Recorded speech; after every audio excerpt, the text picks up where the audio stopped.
everyone, and welcome to today's episode of The Mari Show, where we always get down and dirty with the truth. Now, I know that normally we examine marital scandals or pregnancy accusations, but today we have a special episode for you all. I promise, though, won't be any less exciting than normal.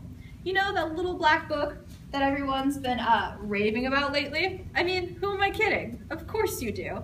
It's called The Secret History by Prokopios. It has sent shockwaves through the empire, and today we are here to help answer all of your questions about it.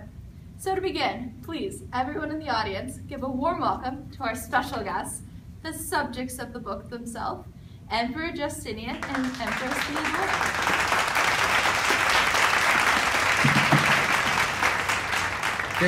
Thank you, Mari, for having us here to clarify a few things. Why, of course, Theodora and Justinian. I mean, where would my show be without a few scandals, lies, and pretty smiles? Enough of that, though. Let's get started. I have to admit, you two, this book doesn't exactly help your reputation. Poverty, sex, the murdering of thousands, where does it end? Hey, wait a second. Let me remind all of you. While I was Emperor, Constantinople's population thrived. The glistening dawn of the Hagia Sophia, the construction of city walls, and all of the territory we conquered in North Africa and Italy, all under me. Honey, don't you mean while we were emperors? Theodora, are you implying that you helped Justinian rule? There is more accuracy to this accusation. Yeah, right. I mean, hello. Remember when you wanted to flee with everyone? When everyone began revolting in 532 AD, you are the one who got us into that mess, and I was the one who had to get us out. That was a funny joke, Justinian. I mean, you as the only backbone to the empire. Okay. You do realize over 30,000 were brutally murdered on that day in the Hippodrome, correct? They were ransacking my beautiful city. There were fires everywhere, buildings destroyed, and even my beautiful church was left in rubble. Mari, what do you expect us to say? Protesters are going to protest and haters are going to hate. You got to remind them sometimes who's in charge. It was for their own good. I guess on that note, we'll just move on to our next topic. But first, let's recap the book for everyone at home. We've heard Justinian and Theodora talk a bit, but what did Prokopios really think about these two in Constantinople? Where are they from? Who have they slept with? I mean, who really are these two people in front of us today? Oh my goodness, let's go.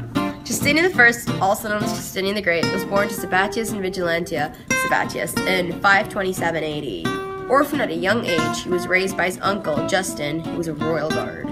Justin eventually became emperor after there was something to do with rings and seats and dumb sons and waking up early. Carpe diem, guys! Once Justin became emperor, it was easy for Justinian I to become emperor after that. And while that was happening and Justinian went from poverty to royalty, Antonina and Theodora went from prostitution to royalty. Antonina, born to a charioteer and actress, and Theodora, born to a bearkeeper and actress. Insert some drama about Theodora being very seductive and sleeping around with everyone, sleeping her way to the top until finally she came to Justinian and married the guy. And at the same time, somewhere along the lines, Antonina married Belisarius, a general, but she slept with her adopted son constantly behind his back. There was some drama with another son who was her actual son and then eventually banned from the empire or something.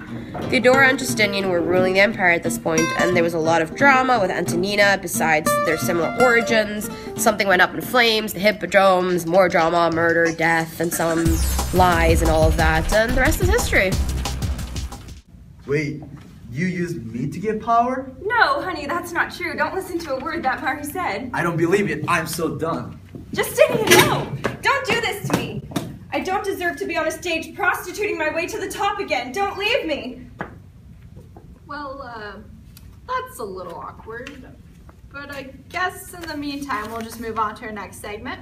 I mean, where would a scandalous royal couple be without its court, right? So, everyone, let's give a warm welcome to our next guest, Antonina. Thank you so much for having me on the show. It's such an honor to be here. Happy to have you. Shame your husband couldn't make it, though. Yes, it is such a shame. But he's on the battlefield making the empire proud and even greater than it already is under two such capable rulers. Do I detect some sarcasm in your voice? I mean, capable rulers? You're joking, right? Excuse me? under such capable rulers? Is that a not-so-secret jab at Justinian and Theodora? Absolutely not. Well, according to this, Theodora didn't always have the kindest words for you. Well, everyone has... So secretly you must be thrilled to see her under such attack. I mean, to see her so exposed and vulnerable. That is absurd. Theodora, lovely Theodora, is a wonderful empress. We've had our difference in the past, yes, but what Prokopios has written is heinously wrong. And completely false over that. It angers and pains me every time I think about how my husband trusted his secretary, only to have him turn on us like this. So your husband is the victim here? Yes, of course. What are you suggesting? Kind of similar to how he is the victim of the cheating actions of his wife, a former prostitute, I might add, with her son nonetheless. Excuse me? Are you saying you never slept with your adopted son, the man that Belisarius helped to raise like his own, behind your husband's back? Theodora was an actress too. She has wronged. We came from the same beginnings, and I don't hear anyone holding that against her and accusing her of sleeping around. Then again, not like anyone would survive an accusation like that. That woman is icy, strong-headed, and stubborn, I tell you. But I mean, this is all not the point. Oh, it isn't? Then how would you explain why Prokopios published 2 different books, one while Justinian and Theodora were technically still alive, and one while they were technically dead? I mean, the man feared for his life, for telling the truth. That doesn't sound like 2 friendly and nice people, if you ask me. Well, his first book was wonderful and honest and a true representation of the Empire, Maury. You should know that. This pathetic excuse for a book. Sex sells. The man was probably unhappy with his paycheck and made up some excuse about fearing his life. So we should just ignore your sexploits and Theodora and Justinian's murder of thousands and everything else in the second book of his, and instead focus solely on the pretty church because of all the former stuff was just a PR thing? I mean, Prokopios claims that you secretly seduced your son behind Belisarius' back. Do you deny such an accusation and claim it was purely fabricated? Man, now you have no manners, Maury. Denying will make me appear guilty, which I am certainly not. I love my husband, Belisarius. You mean you love the status he gave you? You slept your way to the top, but now you're sleeping around behind his back. I am not! Stop it! We're here to talk about Justinian and Theodora, after all. The church, remember the church, and the city walls, those were pretty too. Spoken like a true imperial minion. I don't know about you all out there watching, but I've heard enough of this one-sided defense we were all so innocent story. It's time we finally get down to the truth. And we have a big surprise for you all, so don't go anywhere. But first, a word from our lovely sponsors. Are you in a lowly class? A prostitute or a peasant? Do you enjoy seducing people and want to better your life? Well, then you have come to the right place. Recently released is a book based after the lives of Theodora and Antonina. How to prostitute your way to the top, basically. Prostitution for Dummies, a new bestseller. With its detailed instructions and real-life examples, here's a guarantee you will improve your status. Check it out now and place your order next time you're at Constantinople's market. Let the seduction begin. If you're in the patrician party, come join the blues. We can make a change. If you're a commoner, then we, the Greens, have got an answer for you. The blue and green are looking for your support today. Join for special benefits. Okay, welcome back all to the Maury Show, where we find the truth. Now, for our last segment, we have the missing piece of the puzzle. We have the author himself. Everyone, please welcome Prokopios to the stage. Good afternoon, all, and thanks for having me. Many question the authenticity of the book, Prokopios. What do you have to say to them? These people, Justinian, Theodora, Antonia, and Belisarius, are all spineless or wretched people. Sure, Constantinople achieved some of its greatest success under Justinian, but how can you not overlook the harsh taxes, violent regulation of the city, and the murder? Plus, giving a formal prostitute such a large role in government, how dare she? What about all the laws Theodora passed to help women? I mean, property rights, divorce rights. Do you truly believe that that sounds like a terrible, ill-willed, and manipulative woman? Don't you get it? That is exactly the problem. Take what you want from it, but I wrote the truth. The truth, really? Today we've heard from Antonina and the imperial court of Justinian and Theodora themselves.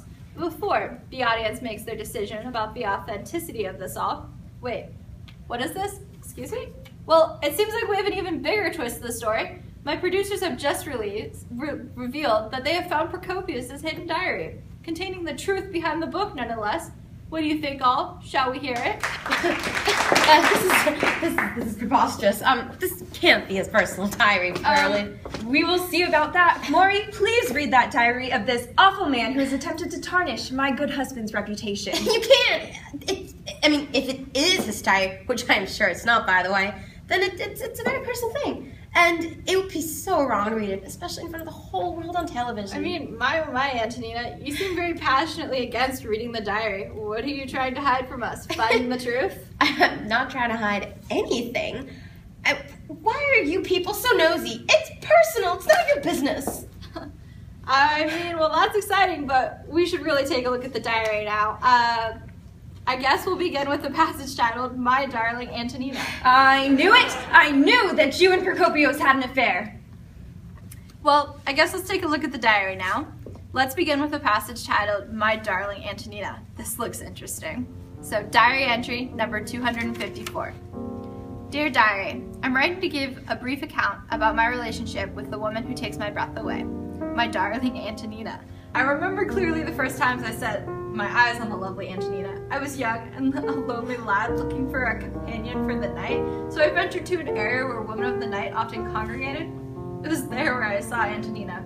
Her long, beautiful hair, the curve of her body, the softness of her facial features drew me to her. And all at once, I was madly in love with this woman. I spent that night with Antonina and attempted to see her every night after that. I watched her in all hours of the day and followed her around, but she kept avoiding me. I knew deep down she loved me, though. I just needed to wait until she was ready. After Antonina married Belisario, I stayed as close to her as possible and got a job as her stupid husband's advisor. I did my best to keep my eye on her at all times. Once, however, while I was attempting to advance on Antonina, she screamed and fought me as I tried to kiss her. Theodora was visiting the home that day and caught us together. Theodora called me a stalker and a creep and threatened to have me killed immediately if I did not leave Antonina alone. Theodora's words made my blood boil inside me. I was not a stalker or a creep. Antonina and I were in love. We had to be together. Wow, let's see. Antonina continued to sleep around with others, even her own son. I hate her for it, but I loved her all the same. That wretched Theodora keeping my beloved away from me, she never should have left the stage. I will show her and her barbarian husband who's boss. But oh, Antonina, I love her and I hate her. Oh, those damned women. Wow. Oh, my love. That changes Antonina. things. Get away from me!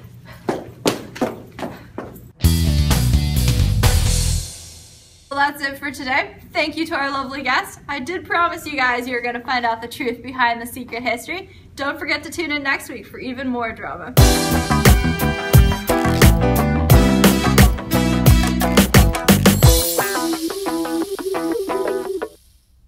Mari, what do you expect us to say? Protesters are gonna protest? Protesters are gonna protest? Haters gonna hate. I don't believe it. I'm done. Do you think we could try that all again? Yeah. Wait, you used me to get power? No, honey. Of course that's not true. Don't believe a word that Mari said. I don't believe it. No. I am done. Justinian! Wait. Can we just start over Yeah. now? I know that normally we examine marital scandals or pregnancy accusations, but It's his personal diary. We're not going to know. It's his.